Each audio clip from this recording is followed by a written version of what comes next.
प्यारे बुज़ुर्गों, माताओं, भाई और बहनों, जब हम इंडिपेंडेंस की बात करते हैं तो सिर्फ शरीर के लिए ही नहीं, लेकिन हमें ये भी सोचना चाहिए कि हम असलियत में हैं कौन और हम किन किन चीज़ों से बंधे हुए हैं। जब हम अपनी और बड़े ध्यान से सोचते हैं तो जल्दी से मालूम हो जाता है कि इस शरीर को, जिसको हम सब कुछ समझते हैं, ये सिर्फ चंद क्षणों के लिए है। जब फैमिली में किसी की मौत होती है तो हम देखते हैं कि उसके बाद ना हम उनसे बोल सकते हैं, ना बातचीत कर सकते हैं, ना गले लगा सकते हैं, कि हमारी ज़िंदगी से वो सदा सदा के लिए चले गए। जब नज़दीकी में कुछ वाक़े होते हैं जिनमें फ़िज़िकल डेथ हो, तब इंसान को समझ में आता है कि ये शरीर तो सिर्फ उतनी देर के लिए ही था जितनी देर इसमें सांसें चल रही थी। तो सांसों को चलाता कौन है? एक सांस अंदर जाती है, फिर बाहर आती है, फिर अंदर जाती है, फिर बाहर आती है। तो सांसों को कोई ना कोई तो चला रहा है।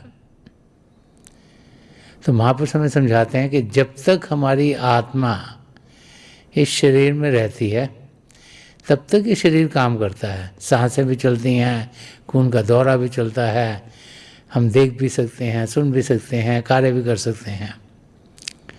लेकिन जब हमारी आत्मा इस शरीर को सदा सदा के लिए छोड़ देती है तो हम देख सकते हैं, ना सुन सकते हैं, ना बोल सकते हैं, ना कुछ कार्य कर सकते हैं। तो जब इंसान को ये समझ में आता है कि मैं शरीर नहीं, मैं आत्मा हूँ, तो फिर उसका नज़रिया ज़िंदगी जीने का बदल जाता है। जब तक हम समझते हैं कि हम शरीर हैं तो हम वो सब चीज़ें करते हैं जो शरीर के लिए बेहतर हों। शरीर के लिए कपड़ा भी हो, खाने के लिए चीज़ें भी उसको मिलें, रहने के लिए जगह भी हो, तो पूरा ध्यान उस ओर लगा रहता है। और इंसान ज़िंदगी भर मेहनत करता रहता है, एक घर बनाने की, अच्छा खाना खाने की, कपड़े अच्छे पहनने की, ताकि शरीर को वो आराम दे सके। लेकिन जब हमें समझ में आ जाता है कि हम शरीर नहीं, हम आत्मा हैं, तो फिर हम वो सोचना शुरू करते हैं जो आत्मा के लिए बेहतर होगा। अब जब आत्मा के बारे में सोचते हैं तो हम अपने धर्म ग्रंथों की ओर जाते हैं। संत महापुरुष जो इस दुनिया में आए हैं उनकी ज़िंदगी की ओर ध्यान देते हैं, तो हमें ये समझ में आना शुरू हो जाता है कि आत्मा जिसको कि ज़िंदगी चलानी चाहिए थी वो जकड़ी हुई है। आत्मा को मन को चलाना था, मन को इंद्रियों को चलाना था, और उस तरीके से हमारा ध्यान लगा रहना चाहिए था। लेकिन हुआ क्या है कि इंद्रियों के ज़रिए इंद्रियां जो बाहर की ओर खुलती हैं, जो बाहर की दुनिया के रंगत में मस्त हो गई हैं, उनके ज़रिए हमारा मन बाहर की ओर जाता है और हमारा मन हमारी आत्मा को उसके ध्यान के ज़रिए बाहर की दुनिया में लेके जा रहा है। अब बाहर की दुनिया महापुरुषों ने समझाया माया की दुनिया है, और इसमें हम धंसते चले जा रहे हैं, फंसते चले जा रहे हैं। तो हमें इस बाहर की माया की दुनिया से छुटकारा पाना है। हमें अपनी आत्मा को इंडिपेंडेंस देनी है ताकि वो अपनी निरोल अवस्था में पहुंच सके।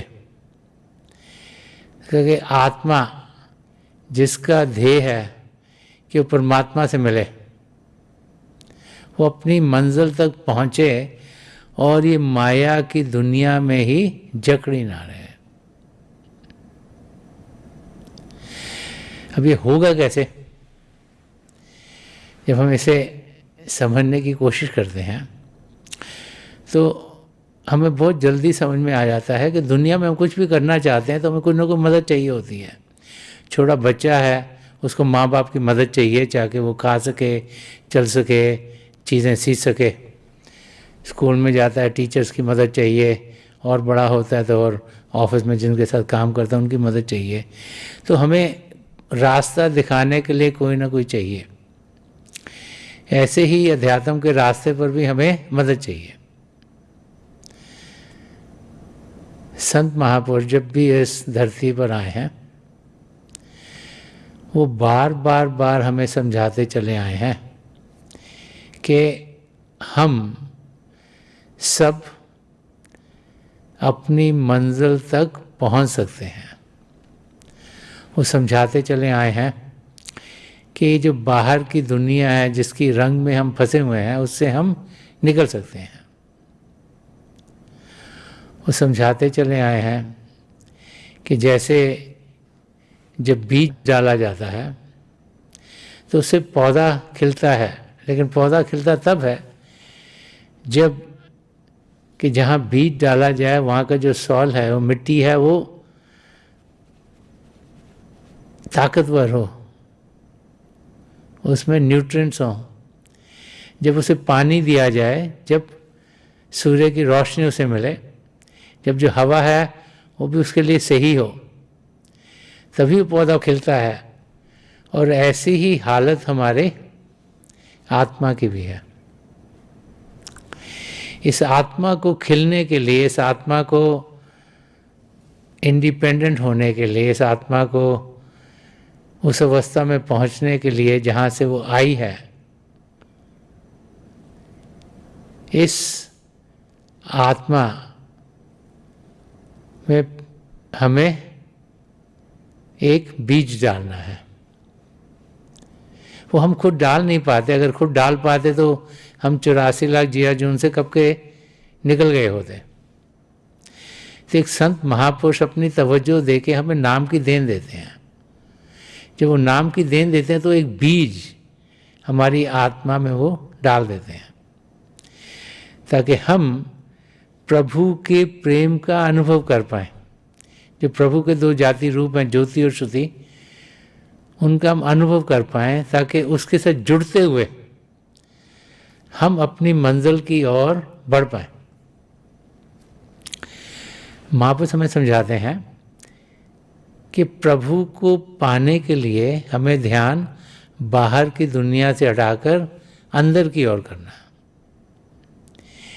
पिता परमेश्वर हैं, कण कण में समाये हुए हैं, हमारे भीतर हैं। हमें उनकी ओर ध्यान देना है, हमें ध्यान बाहर से हटाना है। जब बाहर से ध्यान हटेगा, हलचल होगी नहीं, शांत अवस्था में पहुंचेंगे। बाहर की दुनिया में तो हलचल हलचल हलचल ही है। जब हम शांत अवस्था में पहुंचेंगे, अंदर की ओर ध्यान देंगे, तो फिर हम प्रभु का शब्द, जिसके दो जाति रूप हैं, ज्योति और श्रुति, उसके साथ जुड़ पाएंगे। प्रभु के शब्द के साथ ही सारी सृष्टि रची गई है, और उसी शब्द के साथ जुड़कर हम वापस अपने निधाम सचखंड तक पहुंच सकते हैं। और ये जितने भी आवरण हैं, जितने भी कवरिंग्स हैं हमारी आत्मा के ऊपर, जो मन माया की पड़ी हुई हैं, वो एक एक करके हट सकती हैं जब हम ये अंदरूनी यात्रा पर जाते हैं। तो महापुरुष समझाते कि हम सब इस यात्रा पर जा सकते हैं, और इस यात्रा पर जाने के लिए हम अंदर की दुनिया की ओर ध्यान दें। अंदर की दुनिया प्रेम की दुनिया है, अंदर की दुनिया रोशन दुनिया है, अंदर की दुनिया जागृत दुनिया है। तो ये महापुरुष जब नाम की देन देते हैं, तो ये जो हमारा शिव नेत्र है जो बंद है, ये जो 10वां द्वार है जो बंद है, इसे वो खोल देते हैं, अपनी तवज्जो से खोलते हैं, ताकि हम प्रभु की ज्योति और श्रुति का अनुभव कर पाएँ। और फिर वो हमें समझाते हैं कि रोज़ाना बाकायदगी से हम अभ्यास करें। उसे मेडिटेशन कहें, से इन्वर्जन कहें, सिटिंग इन साइलेंस कहें, अंदर की ओर ध्यान करने का तरीका कहें, भजन सिमरन कहें, किसी भी नाम से पुकारें, कि हम शरीर को शांत करें और मन को शांत करें। जब शरीर शांत होगा, मन शांत होगा, तभी हम अपने अंदर प्रभु के शब्द के साथ जुड़ पाएंगे। तो हम ऐसी जगह ढूंढते हैं जहाँ शांति हो, जहाँ शोरगुल ना हो, ताकि सुनने की इंद्रिय अंदर को खिंच जाए। जब हम ध्यान टिकाने के लिए बैठते हैं, एक से ज़्यादा लोग इकट्ठे बैठ सकते हैं, लेकिन हम ये देखते हैं कि हमारे शरीर का हिस्सा किसी को ना लगे, ताकि अगर वो हिलें तो हम हिले ना, क्योंकि हम सबका अनुभव प्रभु से अपना अपना है, सीधा सीधा। जहाँ भी हम बैठते हैं उस एटमॉस्फेयर को बदलते नहीं, क्योंकि हम यही सोचते हैं कि प्रभु ने सारी सृष्टि रखी, प्रभु कण कण में समाये हुए, हम उन्हें कहीं भी पा सकते हैं। और ये नहीं कि एटमॉस्फेयर में हमने सौगंध करनी है या उसको स्पिरिचुअली चेंज करना है। तो एटमॉस्फेयर में कुछ करना नहीं, तो अगरबत्ती जलाना है या कुछ और करने की ज़रूरत नहीं है, ताकि सूंघने की इंद्रिय खिंच जाए। जब अभ्यास करने के लिए बैठेंगे तो हम खाएं पिएंगे नहीं, ताकि चखने की इंद्रिय खिंच जाए। और फिर हम आंखें बंद करेंगे तो देखने की इंद्रिय भी अंदर को खिंच जाएगी। तो पांचों इंद्रियों को अंदर की ओर करना कोई मुश्किल काम नहीं है। एक शांत जगह ढूंढें, आराम से बैठ जाएं, आंखें बंद करें, पांचों इंद्रियां अंदर की ओर खिंच जाती हैं। होता क्या है, जैसे हम आंखें बंद करते हैं कोई ना कोई विचार आ जाता है। महापुरुष समझाते हैं विचार मन से आते हैं। मन नहीं चाहता हम प्रभु को जाने, हमें कोई ना कोई विचार भेजता है। महापुरुष समझाते हैं कि हम प्रभु के नाम का जाप करें, मन ही मन करें, ऊंचा ना करें, जबान से ना करें। जबान से करेंगे कानों को सुनाई देगा, ध्यान बाहर की ओर जाएगा। लेकिन मन ही मन करें, ताकि मन की जो शक्ति है वो जाप में जाए और हमें विचार ना भेजे। उस अवस्था में हमारे सामने हमें रोशनी के चिन्ह दिखेंगे। पहले लगे रोशनी आगे जा रही है, रोशनी के चक्र हैं, समय के साथ ऐसे लगे रोशनी टिक गई हैं। वो कह रहा है कि प्रभु की ज्योत हम सबके भीतर है। जब हमारा ध्यान टिकता है हमें रोशनी दिखाई देती है, जब हमारा ध्यान नहीं टिकता हमें अंधेरा अंधेरा दिखता है। तो समय के साथ हमारी एकाग्रता बढ़ती है, कंसंट्रेशन बढ़ती है, तो हमें लगता है रोशनियाँ टिक गई हैं। और फिर हमें बहुत से नज़ारे देखने को मिलते हैं, आसमान, सितारे, चंद्रमा, सूर्य, उसके आगे बहुत से और नज़ारे देखने को मिलते हैं जो हमें शांति देते हैं, सुकून देते हैं, और हमारी को अंदर की दुनिया में क्या क्या अनुभव होते हैं उनका हम अनुभव कर पाते हैं। तो अंदर की दुनिया प्रेम की दुनिया है, अंदर की दुनिया खुशियों से भरपूर दुनिया है। होता क्या है, जब किसी इंसान को नाम की देन मिलती है और उसे मेडिटेशन करने का तरीका बताया जाता है, तो उसके साथ 3-4 चीज़ें होती हैं। कई ऐसे लोग होते हैं जो थोड़े दिन भजन अभ्यास करते हैं, फिर लगता है मेरे को तो कुछ हो नहीं रहा, उसको छोड़ देते हैं। उन लोगों को कोई ख़ास फ़ायदा नहीं होता। कई और लोग होते हैं जो अभ्यास करते हैं, उसे सही तरीके से करने की कोशिश करते हैं, लेकिन जब कोई मुश्किल आती है तो वो फिर प्रभु से कोई ना कोई डील बनाने की कोशिश करते हैं। अगर किसी का इम्तिहान आ रहा है तो कहेगा अगर मैं इम्तिहान में पास हो गया, मेरे इतने नंबर आए, तो मैं ज़्यादा अभ्यास करूँगा। अगर किसी की शादी नहीं हो रही, कहेगा मेरी अगर शादी हो जाएगी तो मैं ज़्यादा अभ्यास करूँगा। किसी के घर में बच्चा नहीं हो रहा, वो कहेगा मेरा बच्चा हो जाएगा तो मैं ज़्यादा अभ्यास करूँगा। कोई अगर बहुत बीमार है, अगर ये इंसान ठीक हो जाएगा तो मैं ज़्यादा अभ्यास करूँगा। तो हम प्रभु से बिजनेस करने की कोशिश करते हैं। अगर ये आप हमारी ज़िंदगी में करोगे तब हम अभ्यास ज़्यादा करेंगे। वो भूल जाते हैं कि प्रभु तो हमें वो सब देते हैं जो हमारे लिए बेहतर है। तो हमें समझ में नहीं आ रहा हमारे लिए क्या बेहतर है, लेकिन पिता परमेश्वर तो जानते हैं कि हमारे लिए क्या बेहतर है, और जो जो हमारे लिए बेहतर है वो ज़रूर देते हैं। लेकिन हम इंसान हैं और हम उसी में लगे रहते हैं और सोचते हैं वो ये नहीं हुआ अगर, तो फिर अब मैं अभ्यास नहीं करूँगा। कोई कोई होते हैं जो कि अभ्यास बाकायदगी से करते हैं, रोज़ाना करते हैं, और वो जो रोज़ाना करते हैं, जिसके अंदर पेशेंस होती है, जिनके अंदर सब्र है, वो अपनी मंजिल तक ज़रूर पहुंचते हैं। क्योंकि प्रभु को जो पाने का रास्ता है, प्रभु के प्रेम को अनुभव करने का रास्ता है। और जहाँ पे प्रेम अनुभव करना है, वहाँ पे कोई जल्दी नहीं होती।